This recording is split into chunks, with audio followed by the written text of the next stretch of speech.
Am I crazy? Does that not look just like Uncanny Valley? Attack, I mean, the combat looks your maximum fine. MP bar. A lot of these areas that he's showcasing look the same. Hopefully it's got more variety than this. I wanted to see this. I saw this pop up and I was like, man, I really want to play a Final Fantasy game afterwards. And I heard people say Strangers of Paradise is good. I've heard people say it's bad. I really want to know what it's like, so I'm going to see what this guy thinks. So, this is ProJared and his review of Stranger of Paradise Final Fantasy Origin. Final Fantasy spin-off games are numerous, and much like the namesake of the main series itself, will never be final. The latest in these experiments is Strangers of Paradise Final Fantasy Origin. A quick note up front, all the game footage you're about to see was captured from my PlayStation 5. The concept of it follows Jack Garland and his small band of friends as they travel the land to kill chaos. Everything takes place within the world of Final Fantasy 1, sort of, I'll get to that. During this... Yeah, that's what was the most confusing thing for me too, is I thought this was just a Final Fantasy 1 remake. Honestly, that was FF1 remake, but I guess not. Jack and his companions can choose jobs, find new equipment, and mercilessly pummel every enemy before them before fighting a boss. It's easy to compare its combat to something like any Dark Souls game or Elden Ring, but that would not be accurate. If you know of Team Ninja's previous games, Neo or Neo 2, then Strangers of Paradise is much more like that, running on the same engine. Every job has a standard attack that can be followed up by a special skill, making a combo of them. I have to assume it's hard to die parry, too. dodge roll, and cast magic spells, which uses up your magic points alongside combo abilities. Strangers of Paradise also features a break gauge, a yellow bar representing your stamina of sorts. It depletes when blocking, some attacks will permanently reduce it for the remainder of that battle, and it also allows you to soul parry. Using soul parry drains your own break gauge, but also allows you to negate an enemy's attack, I mean, the combat increasing your looks maximum fine. MP bar, and sometimes allows you to steal the enemy ability to use right back at them. I found myself using this the most, as it makes the shield parry redundant. It rewards timing for parries, paying attention to enemy signaling, and knowing when to just absorb an ability. When your break gauge is reduced to 0, you are put into a stunned state for several seconds. When an enemy's break gauge goes to 0, you can do elaborate finisher animations where they explode into bloody crystals. This allows for a faster execution and rewards you with a substantial recharge of magic points. And during boss fights, you can take out entire halves of health bars by going for the break instead of whittling down their hit points. A lot of these areas that he's showcasing look the same. Hopefully it's got more variety than this. These boss fights in TM particular outsider. are frantic, engaging, and require a lot more studying of their movements before diving in. These are needed refreshing encounters, as there is a notable lack of enemy variety. You'll see the same can robots tell. and ogres numerous times. And the combat is great. It's a lot of fun.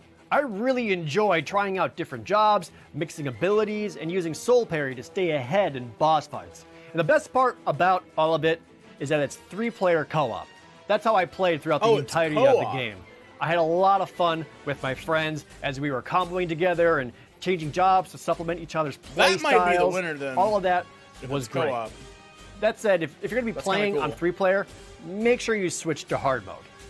If you're going to be playing single player, however, your AI companions are nigh worthless. They hardly attack or do anything helpful. They're not even good at being a target for enemies for a brief moment. You have no means of changing their behaviors or parameters, and their choice of playable jobs are incredibly restricted. You can activate them into more aggressive modes, which lasts all of 10 seconds, and even then is hardly reliable. If you can, co-op is the way to go. Thankfully, your character is incredibly customizable, to an almost excessive degree.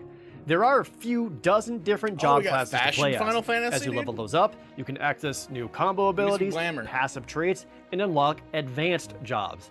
They all have their own merit, are I love worth me a talent tree, experimenting man. with, and you can have 2 equipped at any time, allowing you to further mix and supplement each one. Between the jobs and the different weapon types available When I heard Final Fantasy X had a talent tree, I kind of pogged out. Was like, I kind of want to play that first. for each, there is a lot of variety in the way you want to play, and tons of armor for variety in the way you look, which you'll have tons of different armor pieces to choose from, because Strangers of Paradise is an absolute loot fest. You are constantly picking up new weapons and armor all the time. it gets to be overburdening and irritating. You will end any given level with having picked up over 100 pieces of new equipment. To give an idea of how much that is, you have a maximum inventory size of 500 things. Why? After 3 levels, I was almost full, and things were sent to storage, which has a maximum size of 4,500.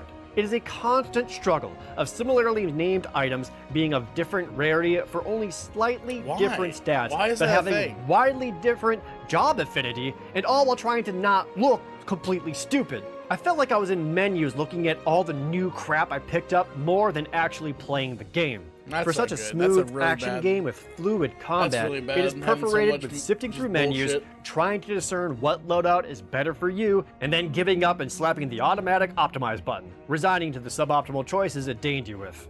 There's always that hope that enduring all of that is worth it if the story is good. It isn't. It's really, really stupid. Yeah. The most disappointing part of it all is that it isn't as memey or so bad it's funny as people were expecting, what with a constant hate boner for killing chaos. Every single cutscene is so disjointed that it can be hard to follow It's also along. like really badly made. Look at that. Look how bad her face is, dude. Hold on. Killing chaos. Every single cutscene Am I crazy? Does that not look just like Uncanny Valley? is so disjointed that it can be hard to follow along, and character interactions bear no resemblance to human speech.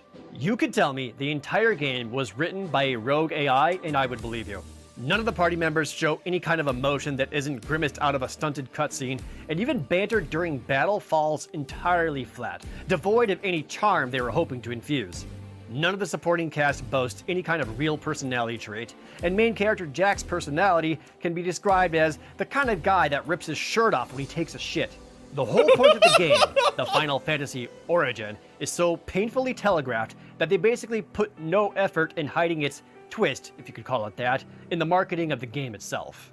But Strangers of Paradise does fan service well. There are 15 levels, and while each level is a location from the world of Final Fantasy I, each location is designed after a notable area from every single mainline Final Fantasy game. Oh, You'll see okay. the Chaos Shrine all right, but you'll also see a Mako Reactor, King Wraithwall's Tomb, the Crystal Tower. The music therein is not necessarily straight remixes of said games, Well, that's cool. but their musical motifs are prominent, and as a longtime fan, I gotta admit, it works on me. That's cool. There is a bit of a post-game, but it's basically a harder difficulty setting, and new... That's the weirdest thing about Final Fantasy is like every game is like a homage to all the other ones that came before it. I don't think that's good when it's done so often because it feels like it's done a lot in this world, right? It's done in 9, it's done in 14, it's done in this game. I don't know if that's necessarily a good thing for it to always do callbacks.